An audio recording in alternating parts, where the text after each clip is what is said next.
கவியரசர் என்று நினைக்க தோன்றும் அளவுக்கு பேசிய நீதியரசர் வள்ளிநாயகம் அவர்களுக்கும்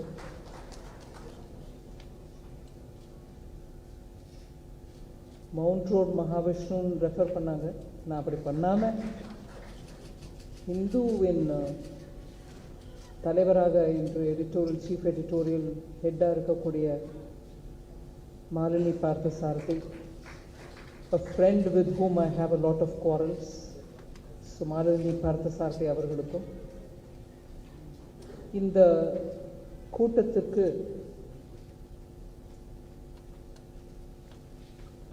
அனைவரையும் வரவேற்ற ராஜா அவர்களுக்கும்,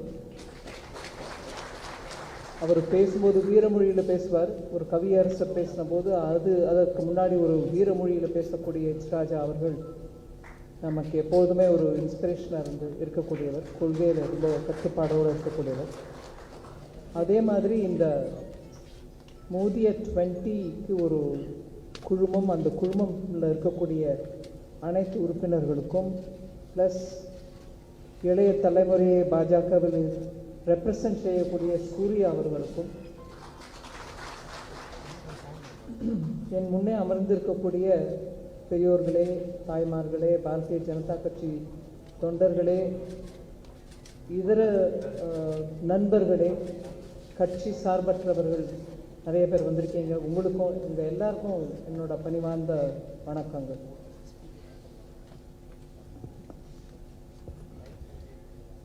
மோதி at 20 இதை பற்றி பேசுறதுக்கு தான் இன்றைக்கி நம்ம எல்லாரும் இங்கே வந்திருக்கோம். அண்ணாமலை அவர்கள் நல்ல ஒரு தொடக்கத்திலே இந்த புத்தகத்தை பற்றி நல்ல விளக்கமாக எடுத்து சொல்லிட்டாங்க. அதுக்கப்புறம் நிதியரசர் எவ்வளோ விவரமாக ஒவ்வொரு எழுத்தாளரும் என்ன எழுதியிருக்காங்கன்றதை பற்றி எடுத்து சொன்னாங்க. மாலினி அவங்களோட எக்ஸ்பீரியன்ஸையும் எடுத்து சொன்னாங்க. ராஜா அதே மாதிரி எடுத்து சொன்னாங்க. நான் ஒரு விதத்தில் இந்த புத்தகத்தையே பற்றி பேசினாலும் என்னுடைய அனுபவத்தையும் சேர்த்து ஒரு இந்த புஸ்தகத்தை பற்றி பேசக்கூடிய அந்த சந்தர்ப்பத்தில் சில விஷயங்களை சொல்ல விரும்புகிறேன். மோதி at 20 அப்படிங்கிறது எதுக்கு?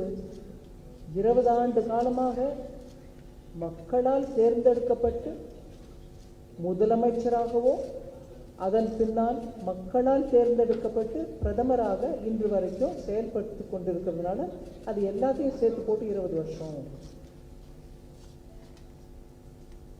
இன்னைக்கு ஆக்சுவலாக பார்த்தீங்கன்னா அது 22 வருஷம், அதோட கொஞ்சம் மேலே கூட ஆயிடுச்சு. அந்த 22 வருஷமும் மக்களுக்கு பதில் கொடுக்க வேண்டிய பொறுப்புள்ள ஒரு பதவியில் இருந்துக்கிட்டு ஒவ்வொரு முறையும் மக்களிடையே போய் நம்ம செஞ்சது என்ன, செய்ய வேண்டியது என்ன பாக்கி இருக்குன்றது எடுத்து சொல்லக்கூடிய அந்த பொறுப்பில் இருந்த போதும் மக்கள் அவரை தேர்ந்தெடுக்கிறாங்க திரும்ப திரும்ப திரும்ப. ஏன் இன்னைக்கு தேதிக்கு நீங்கள் ஒவ்வொரு தேர்தலையும் பார்த்தா கூட மக்கள் கணக்கெடுக்கிறாங்க. ஒவ்வொருத்தரும் என்ன பண்ணுறீங்க, மக்களுக்கு என்ன பண்ணியிருக்கீங்க, என்ன பண்ணலை, என்ன சொன்னீங்க, என்ன சொல்லலை, சொன்னதை நிறைவேற்றினீங்களா அப்படிங்கிற அந்த அளவில் தூக்கி எடுத்து பார்த்து தான் மக்கள் ஓட்டு போடுறாங்க. அதனால தான் ஜனதா ஜனார்தன் அப்படின்னு ஹிந்தியில் சொல்கிறோம். மக்களுக்கு எல்லாமே தெரியும். இந்தியன் ஓட்டர் நோஸ் ஆல் அப்படிங்கிற அளவுக்கு மீடியா கூட தேர்தல் சமயத்தில் மக்களுக்கு எல்லாம் தெரியும். நீங்கள் ஒன்றும் முன்ன பின்ன ஏமாத்துற மாதிரி பேசுகிறாதீங்கன்ற அளவுக்கு கேள்வி கேட்கக்கூடிய ஜனநாயகம் நம்ம நாட்டில் இருக்குது. இன்னைக்கு அந்த அளவு இருக்கக்கூடிய ஒரு ஜனநாயகத்தில் மீடியாவும் சோஷியல் மீடியாவும் கூட வெளிப்படையாக ஒவ்வொரு நாளும் அரசின் மூலமாக என்ன நல்ல செயல்கள் நடக்கின்றன, எந்த அளவுக்கு அந்த செயல்கள் மக்களுக்கு உபயோகமாக இருக்குது அப்படிங்கிறத எடுத்து சொல்கிறாங்க.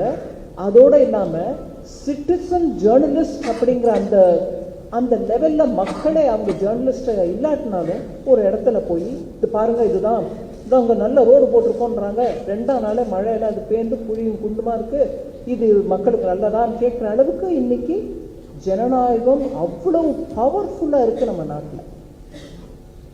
இதில் மக்களால் திரும்ப திரும்ப 20 வருஷமாக தேர்ந்தெடுக்கப்பட்ட, அதாவது ஒரு 3 எலெக்ஷனில் 2002, 2007, 2012 தப்பாம ஜெயிச்சுக்கிட்டே வராங்க, இன்னும் அதிக மெஜாரிட்டியோட குஜராத்.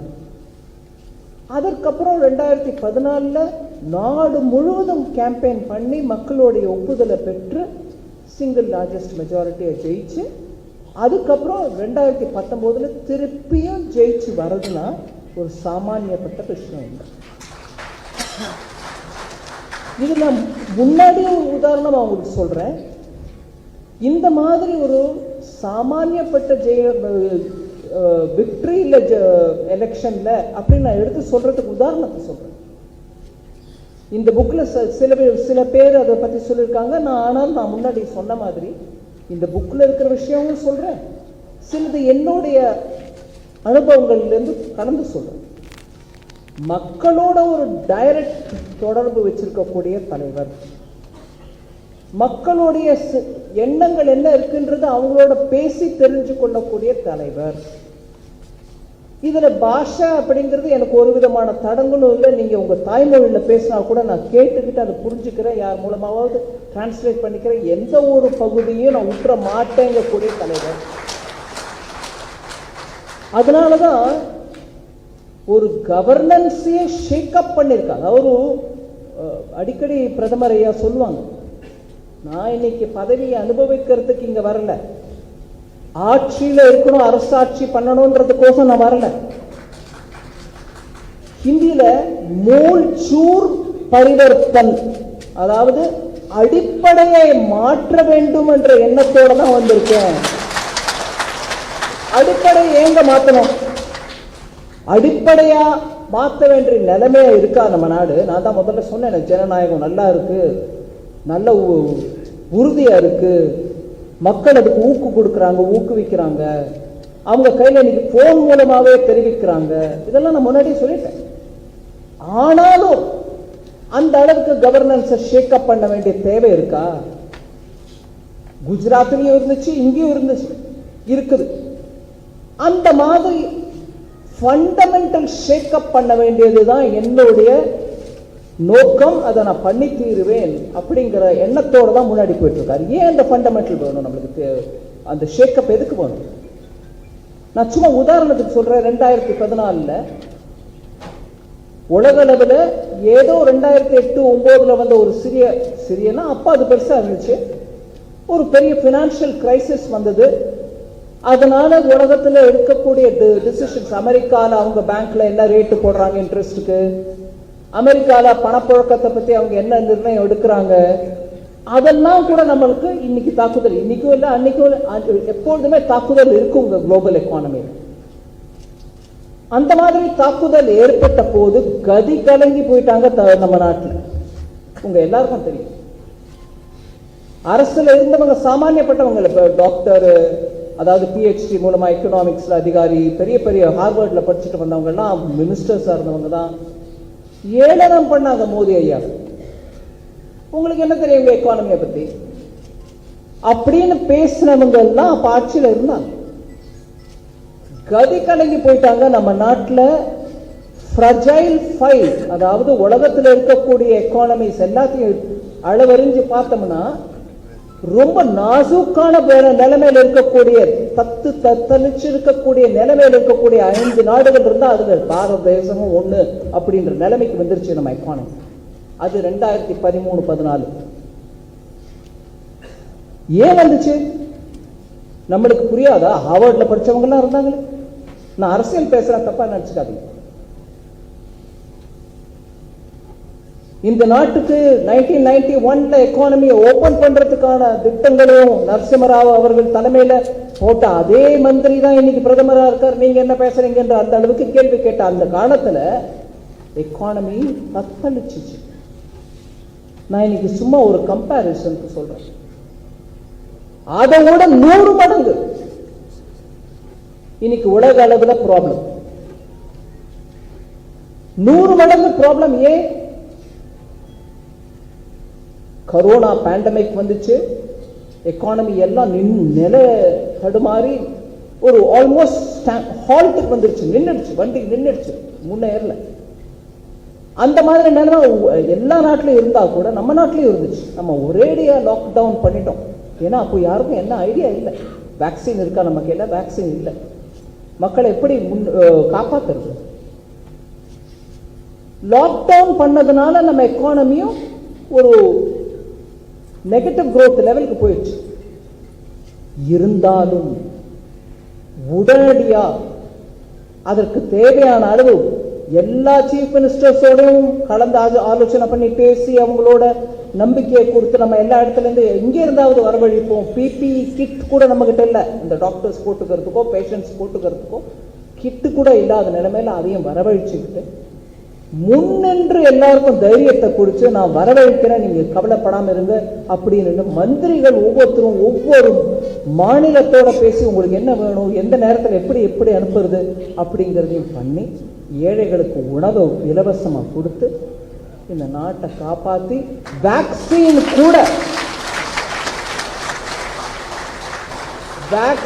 எங்கேயுமே இல்லாத நிலைமையில உங்களுக்கு தெரியும், இதை பத்தி நிறைய பப்ளிக்ல பேசியிருக்கோம். போலியோ வேக்சினோ இல்லை வேற ஏதாவது தடுப்பூசிகள் நம்ம குழந்தைகளுக்கு கொடுக்க வேண்டிய தடுப்பூசிகளை கூட வெளிநாட்டில் தயார் பண்ணின பிறகு கிட்டத்தட்ட ஒரு 2-3 வருஷம் நம்ம கெஞ்சி கேட்டு அதை வரவழைக்கிறதுக்கான பணம் கொடுத்து அதை வரவழைச்சு அதுக்கப்புறம் நம்ம பிள்ளைகளுக்கு கொடுக்க வேண்டிய நிலைமையில இருந்த பாரத நாட்டில் இன்னைக்கு அந்த தடுப்பூசி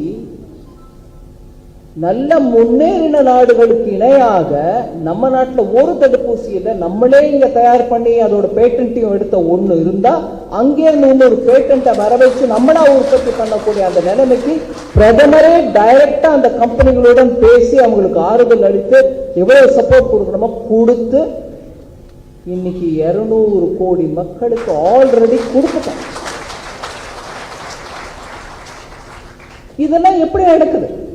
அந்த தலைவன் நம்ம சொல்லக்கூடியவர் நமக்கு நம்பிக்கையை அளிக்க வேண்டும். அதே மாதிரி செயல்படுத்துற ஒவ்வொரு கொடுத்த வாக்குறுதியையும் அதை செயல்படுத்தி காட்டும் போது எல்லாரோடைய சேர்ந்து கலந்து ஆலோசித்து எப்படி பண்ணா நல்லா இருக்கும், அதை பண்ணலாம் அப்படின்ற அந்த அளவுக்கு பங்கேற்று இருக்கணும். அதை செய்து காட்டுறவர் தான் மோடி, திருப்ப திருப்ப செய்து காட்டுறவர் தான் மோடி. அதனாலதான் மக்கள் அவரை ஆதரிக்கிறாங்க.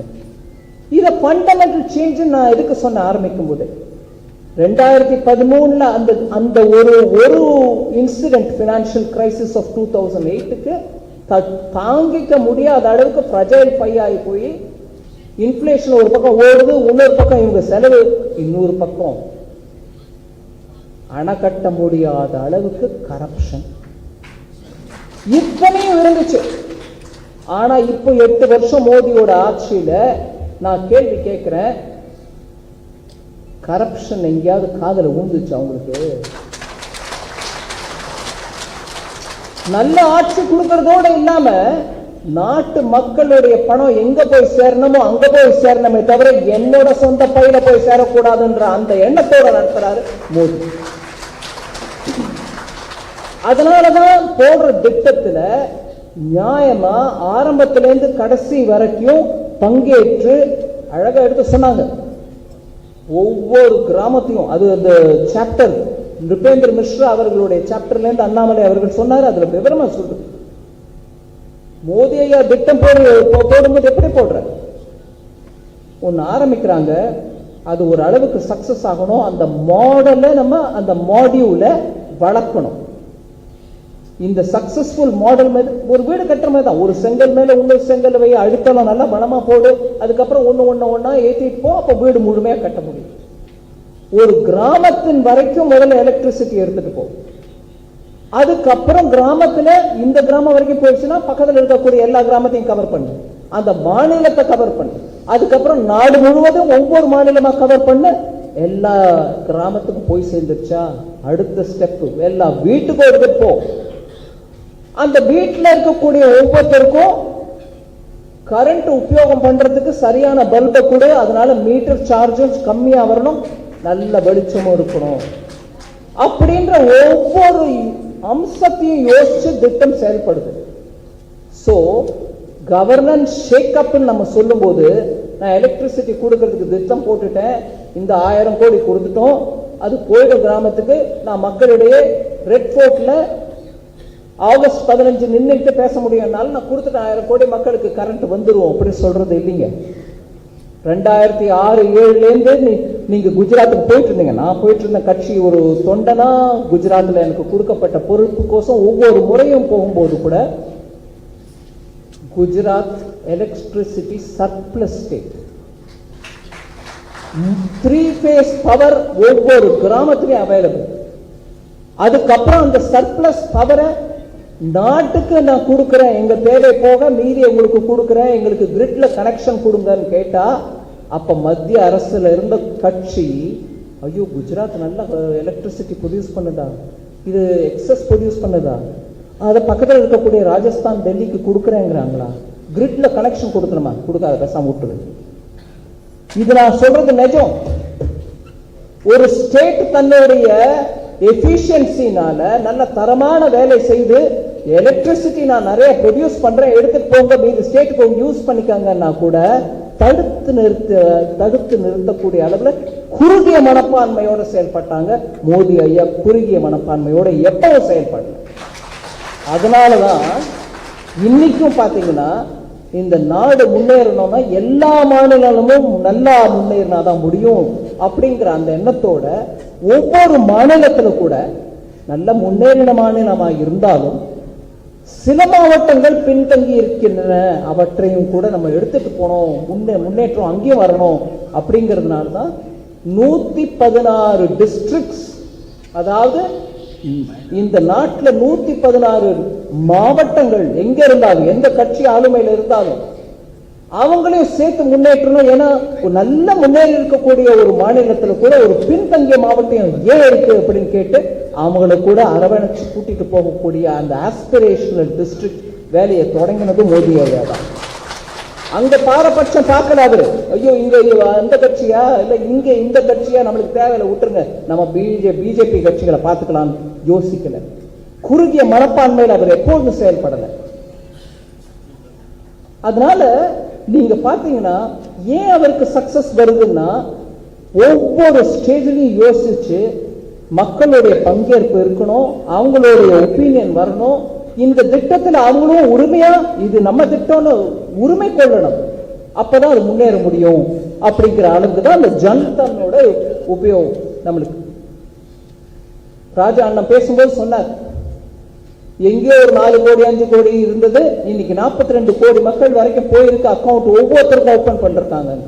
அப்ப நான் MOS இருந்தேன், அந்த மினிஸ்டர் ஆஃப் ஸ்டேட்ல இருந்தேன்.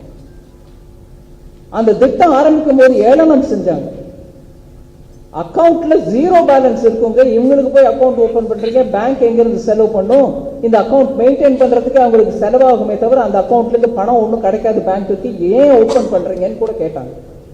0 பேலன்ஸ் அக்கௌண்ட்டுக்கு நீங்க அக்கௌண்ட் இத்தனை கட்டாயமா எல்லாருக்கும் அக்கௌண்ட் கொடுக்கறேன்னா நடக்காதுங்க. இன்னைக்கு அந்த அக்கௌண்ட்ல நான் சொல்ற நம்பர் மாறுதல், நான் சொல்றது ஒரு 10 நாள் பழைய டேட்டாவா இருக்கலாம், 1,60,60,000 கோடி வரைக்கும் இன்னைக்கு பேலன்ஸ் இருக்கு அந்த அக்கௌண்ட். அந்த ஜன்தன் 0 பேலன்ஸ் அக்கௌண்ட், இவங்களுக்கு அக்கௌண்ட் ஏன் ஓபன் பண்றாரு மோடி ஐயா, பேங்க்குக்கு நஷ்டம் ஆகும்னு சொன்னவங்க இன்னைக்கு அந்த 1,60,60,000 கோடிக்கு மேல பேலன்ஸ் வச்சிருக்காங்க ஏழை மக்கள் அவங்களோட அக்கௌண்ட்ல. அந்த அக்கௌண்ட்ல இருந்து தான் பில்டப். நான் அதே மாடல் திருப்பி நான் உங்களுக்கு சொல்றேன். மோடி ஐயாவோட மாடல் எப்படிப்பட்டதுன்னா மாடுலர் மாடலா பில்ட் பண்ணி முதல்ல விவரமா விஸ்தாரமா ஸ்ப்ரெட் பண்றதுக்கான, அதுக்கப்புறம் ஒவ்வொரு செங்கல் மேலேயும் இன்னொரு செங்கலை வச்சுக்கிட்டு அப்படியே கோபுரம் மாதிரி அதை உயர்த்துறது. அஸ்திவாரத்தை சரியா போடு, ஒவ்வொரு கல்லா போடு, அதுக்கப்புறம் ஒவ்வொரு கல்லு மேலேயும் இன்னொரு கல்லை வையி அந்த கோபுரத்தை நல்லா உச்சமா உயரமா கூட்டிட்டு போ. இந்த மாடல்ல போறதுனால ஒவ்வொரு திட்டமும் அது உயர்த்த சேச்சுரேஷன் பாயிண்ட்டுக்கு வரும். இனி இன்னும் ஒருத்தருக்கு கொடுக்க வேண்டிய தேவையில்லாத அளவுக்கு அந்த திட்டம் நல்லா வளர்ந்துருச்சு. அதன் மூலமா சக்சஸ்ஃபுல். இப்ப ஜன்தன்ல அப்படிதான் ஆரம்பிச்சு அது ஸ்ப்ரெட் ஆகுதுங்கும் போது எல்லாருக்கும் ரூபே கார்டு கொடுத்தாங்க. நீ கார்டுக்கு செலவு இல்லாம இந்த கார்டு எடுத்துக்கோ.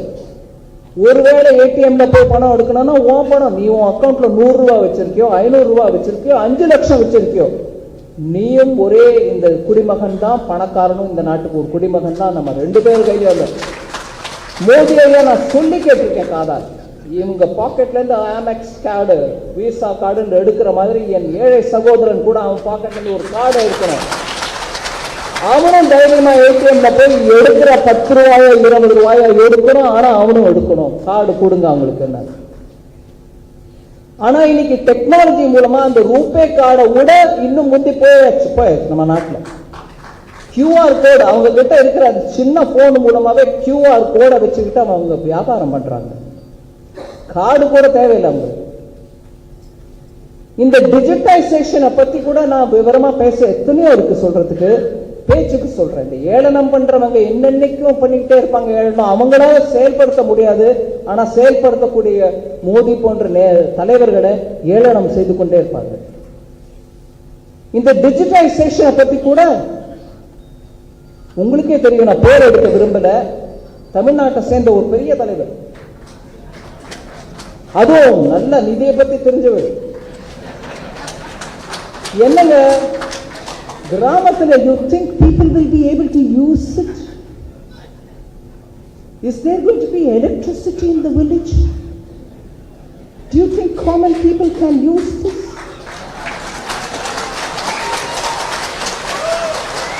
இங்கிலீஷ் வரும், எல்லாருக்கும் வரும்.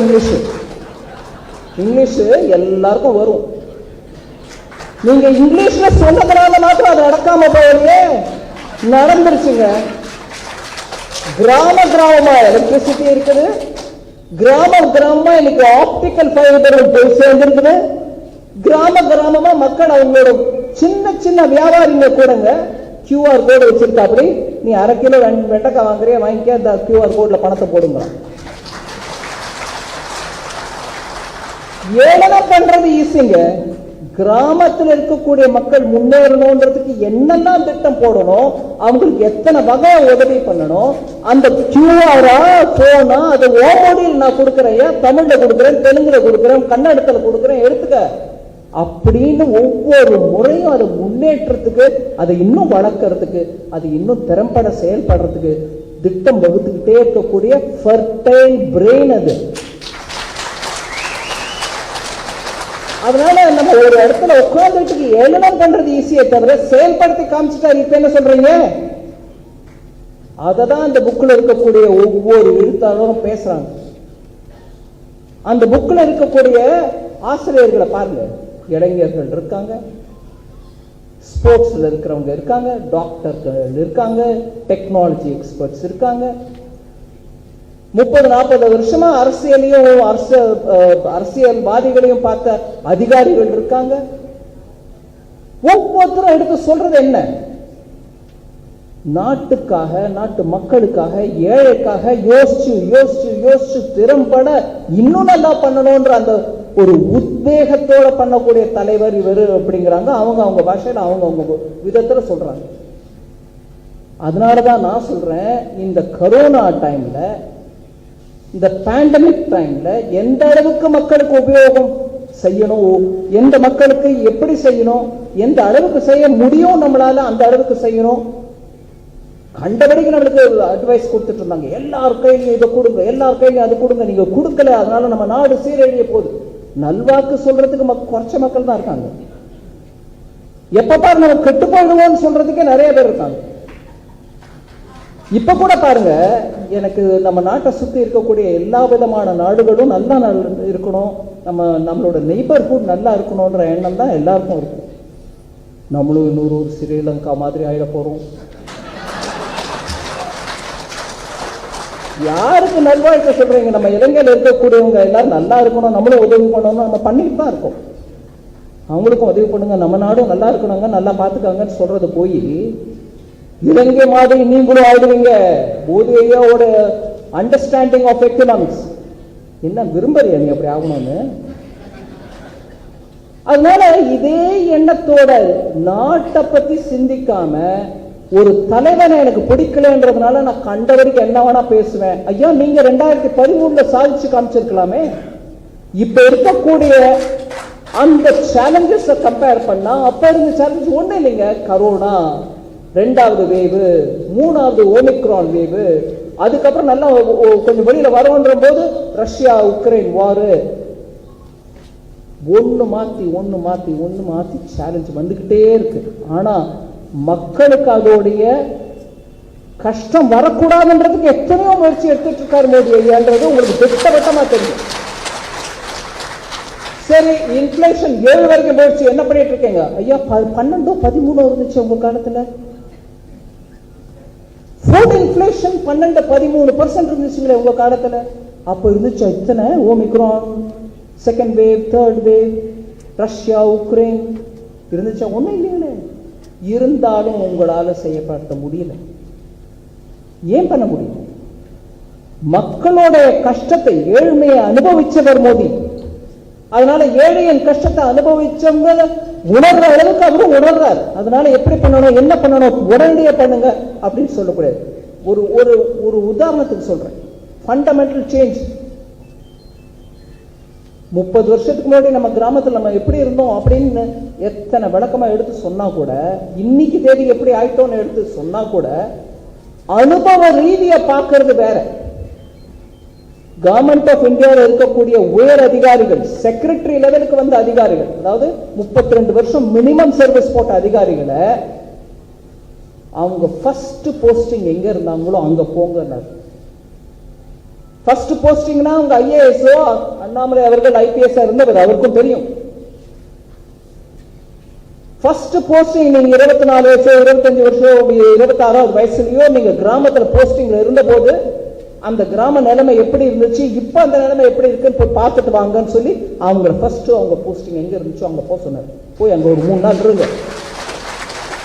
இருந்துட்டு வாங்க, எனக்கு சொல்லுங்க இன்னும் என்ன நம்ம பண்ணணும் மக்களுடைய நலத்துக்கு அப்படின்றத நீங்க சொல்லி நான் பண்ணி காட்டுறேன். அந்த அளவுக்கு அதே மாதிரி தான் இன்னொன்னு, நான் ஃபண்டமெண்டல் சேஞ்ச் பண்றதுக்கு ஷேக் அப் பண்ண வந்திருக்காரு மோடி ஐயா அப்படின்னா இன்னொரு உதாரணம் சொல்றேங்க. 70 வருஷமா இந்த நாட்டில் பத்மா அவார்ட்ஸ், பத்மபூஷன், பத்ம விபூஷன், பத்மஸ்ரீ பெரிய பெரிய ஆளுங்களுக்கு தான் கிடைக்கும். நம்ம எல்லாருக்கும் கூட தெரியும், சில பேர் பத்மஸ்ரீ இந்த வருஷம், அடுத்த வருஷம் பத்ம பூஷன் வாங்குவாங்க, 3வது வருஷம் பத்ம விபூஷன் வாங்கிடுவாங்க. ஐயோ அதெல்லாம் அந்த நிலைமையெல்லாம் அப்படின்னு நினைச்சிட்டு இருந்த காலத்துல மோடி ஐயா என்ன பண்ணாங்க? பேரு ஊரு தெரியாத பாமர மக்கள், அவங்க ஊர்ல அவங்க கிராமத்துல யார் என்ன சொன்னாலும் மக்களுக்காக நம்ம மரம் நட்டுக்கிட்டே போயிட்டு இருக்காங்க. 1 லட்சம் மரம் நட்டுட்டாங்க என் வயசுல.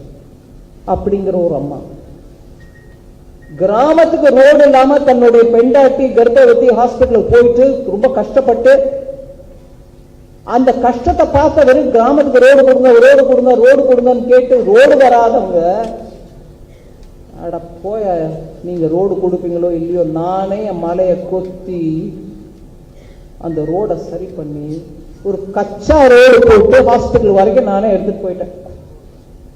நீ ரோடு போடாம போ, நான் நாட்டை குறை சொல்ல, நான் என்னால பண்ணதை என் கிராமத்துக்கு நான் பண்ணி காமிச்சிட்டேன் அப்படிங்கிற அந்த சாமானியப்பட்ட மனுஷனை கூட தேடி கொடுத்து அவருக்கு பத்மஸ்ரீ கொடுத்தாரு. இப்படியாக நார்மல் சிட்டிசன் ஒவ்வொருத்தரையும் எங்க எங்க இருக்காங்களோ அவங்களை தேடி கண்டுபிடிச்சு அவங்களுக்கு அவார்டு கொடுத்தாங்க. அந்த பத்மா அவார்டு இன்னைக்கு பீப்புள்ஸ் அவார்டா இருக்கு. 70 வருஷமா என்னோட ஃப்ரெண்டு, எனக்கு கட்சிக்கு பணம் கொடுத்தவன் இல்லை, என்னோட பிள்ளையோட ஸ்கூல்ல படிச்ச பையன், இவங்களுக்கு தான் போயிட்டு இருந்துச்சு அவார்டு. இன்னைக்கு அந்த அவார்டு அவங்க யாருக்கும் கிடைக்கிறது இல்லை. அவங்க ஊர்ல நாட்டு சேவை பண்ற ஒவ்வொரு மக்களையும் தேடி போய் எடுத்துட்டு வந்து வாங்க, நீங்க ராஷ்டிரபதி பவனுக்கு வாங்க. நீங்க பாத்தீங்க இந்த படம், என்ன மாதிரி நார்மல் மக்கள், நார்மல் செருப்பு காலில் இல்லாதவங்க கூட வந்து ராஷ்டிரபதி ஐயா கிட்ட இருந்து தலை வணங்கி அவார்டு வாங்கிட்டு போறாங்க. அவங்க இந்த நாட்டுக்கு வாழ வைக்கக்கூடிய பெரிய மக்கள். அந்த பெருமக்களுக்கு கொடுக்கக்கூடிய அவார்டு இன்னைக்கு பத்மா அவார்டு. இதுதான் ஃபண்டமெண்டல் ஷேக்கப்புக்கு ஒரு உதாரணம்.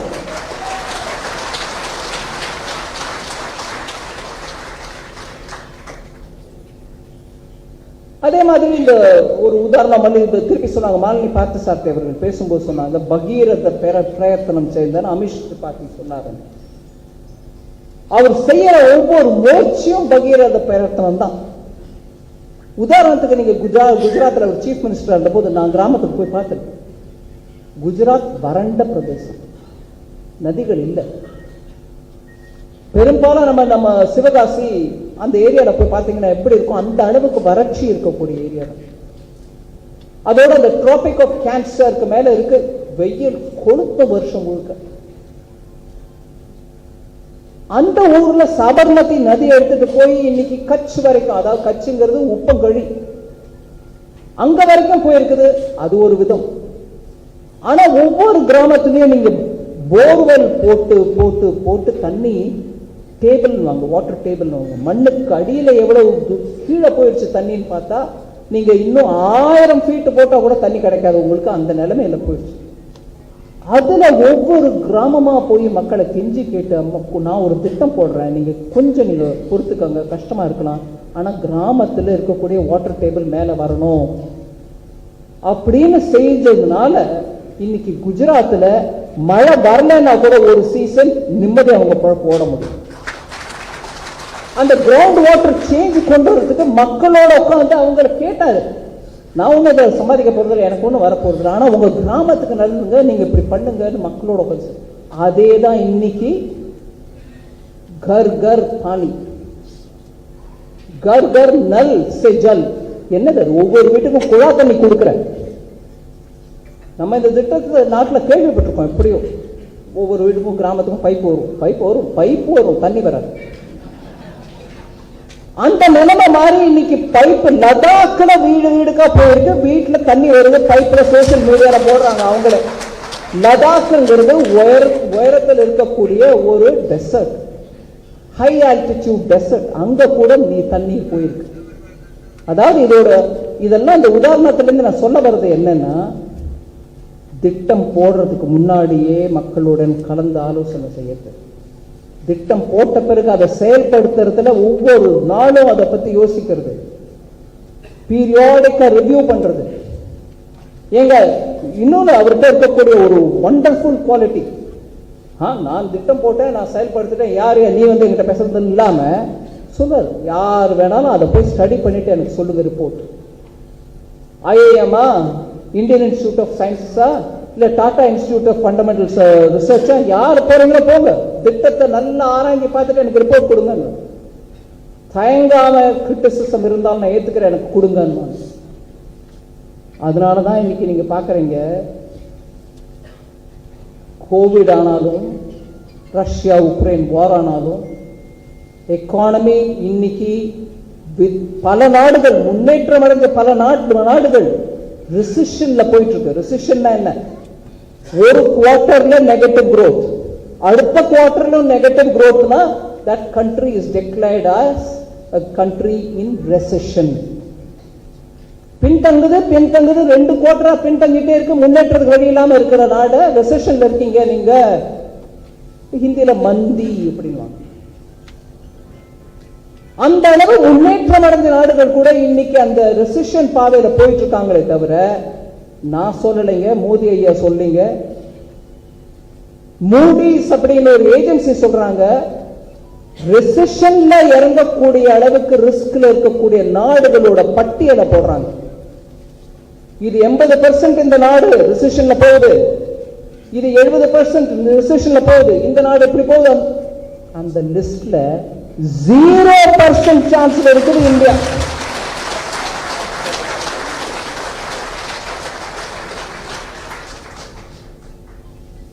இந்த இவ்வளவு கஷ்டத்துக்கும் இடையிலே பாரத நாடு ஒண்ணு மாத்திரம் ரிசெஷன்ல போகாது அப்படிங்கிற அந்த ஃபிகர் எப்படி வருது? IMF ஒரு 6 மாசத்துக்கு ஒரு தடவை அவங்க கேட்ட போட்டுக்கிட்டே இருப்பாங்க. உலகில முன்னேற்றம் எப்படி இருக்கு, வியாபாரம் எப்படி நடக்குது, வர்த்தகம் எப்படி போகுது,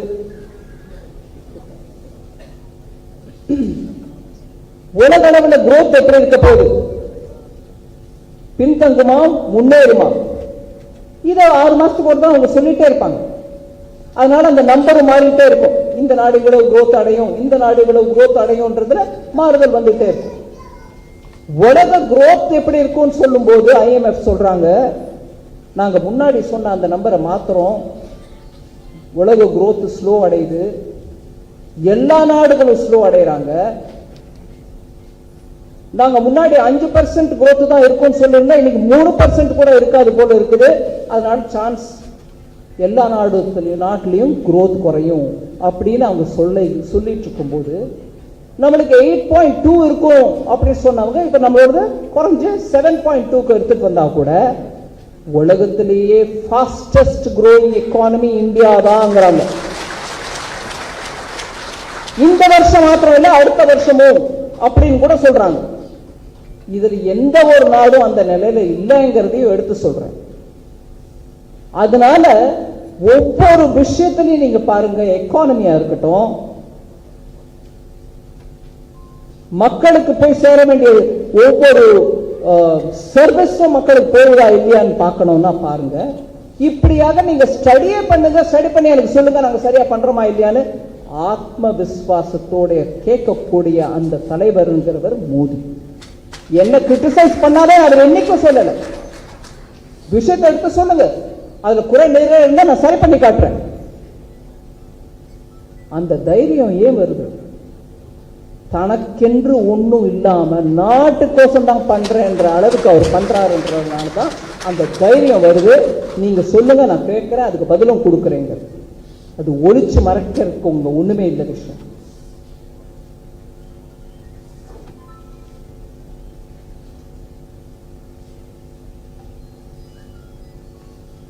இது இப்படி இருக்கையில நான் நிஜமா நம்ம நாட்டின் அதிர்ஷ்டம்னு பாவிக்கிறேன். கரோனா போல ஒரு சமயத்தில் நம்மளுக்கு இந்த மாதிரி தன்னல மற்ற ஒரு தலைவர் நம்மளுக்கு இருந்து நாட்டை நல்லா முன்னேற்றி எடுத்துட்டு போயிட்டு இருக்காரு.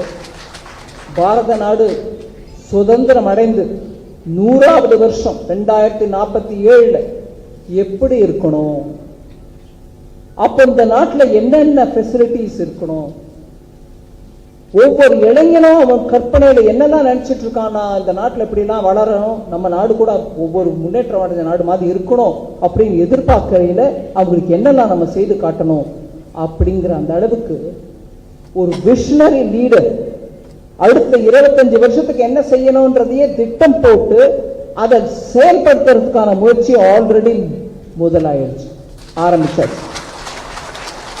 அதனாலதான் நீங்க பாத்தீங்கன்னா இந்தியா ஸ்டாக் அப்படின்னு நம்ம ஒரு டெக்னாலஜி உபயோகப்படுத்தி பேமெண்ட் சிஸ்டமா இருந்தாலும் சரி, டிஜிட்டல் பேங்கா இருந்தாலும் சரி, டிஜிட்டல் யூனிவர்சிட்டிஸா இருந்தாலும் சரி, அப்படியாக ஒவ்வொரு விதத்திலையும் டெக்னாலஜி மூலமாக நம்ம அட்வான்ஸா இருக்கணும்ன்ற அந்த சிஸ்டமோட நீங்க வேக்சினேஷனுக்கும் டிஜிட்டல் மூலமா உங்களுக்கு சர்டிபிகேட் கிடைக்குது. மீதி நாட்டில் அவங்க கையெழுத்து போட்டு பேப்பர் கொடுக்குறோம், அப்படி துண்டு எனக்கு வேக்சினேஷன் ஆயிடுச்சுங்கன்னு காட்டுறதுக்கு.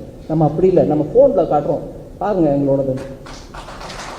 இப்படியாக ஒவ்வொரு விதத்திலையும் டெக்னாலஜியை உபயோகப்படுத்தி மனித வாழ்க்கைங்கிறது ஈஸியா அவங்க இருந்த இடத்துல இருந்து நடத்திக்கணும். அவங்க குடும்பத்தை பற்றி அவங்க வேற ஏதாவது கவலை இருந்தா இருக்கலாமே தவிர வேற விதமான கவலைகள் அரசின் மூலமா வரக்கூடாதுன்ற அந்த முறைக்கு எடுத்துட்டு போயிட்டு இருக்காரு. 2047 இந்திய நாடு பெருமைப்படக்கூடிய அந்த அளவுக்கு இருக்க வேண்டும்.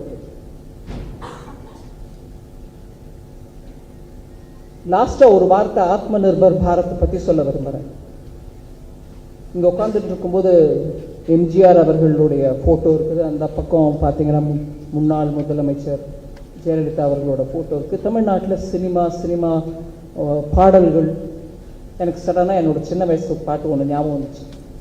நான் ரொம்ப ஃபிலிம்ஸில் அவ்வளவு இன்ட்ரெஸ்டோட பார்த்து ஞாபகம் வச்சிருக்கிறது குறைச்சல் தான். பட் ஏதோ ஒரு முறை ஒரு பாட்டு, என்ன இல்லை இந்த திருநாட்டில் ஏன் கையை ஏந்த வேண்டும் வெளிநாட்டில் பாட்டு இருந்துச்சுங்களா, நல்ல உணர்ச்சியோட பாடக்கூடிய அந்த பாட்டு.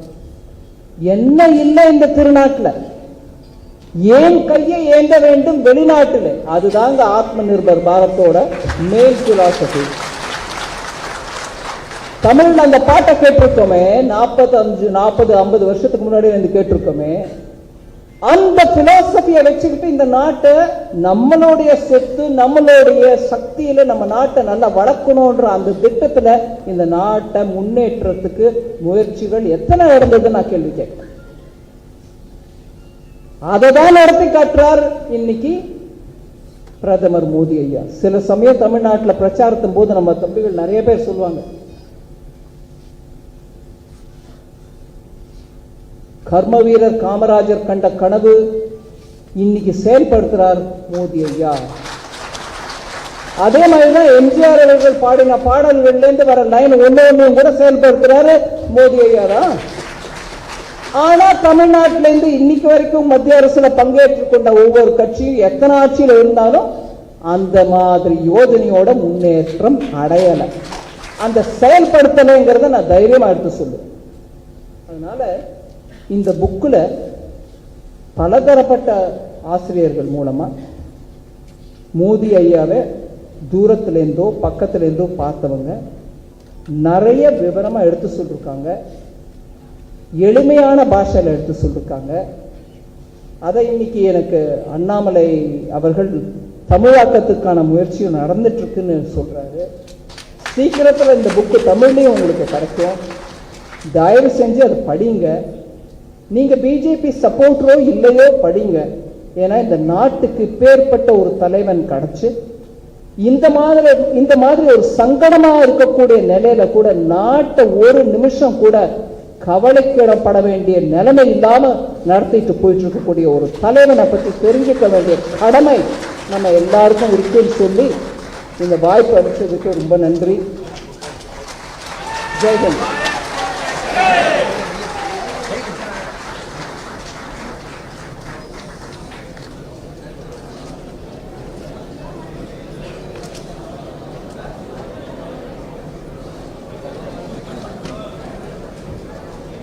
அனைவரும் இருக்கையில் அமைதியாக அமருமாறு கேட்டுக்கொள்கிறோம். இன்னும் நிகழ்ச்சி முற்று பெறவில்லை. இந்த நிகழ்ச்சி தேசிய கீதத்துடன் முடியும் பொழுது இதற்கு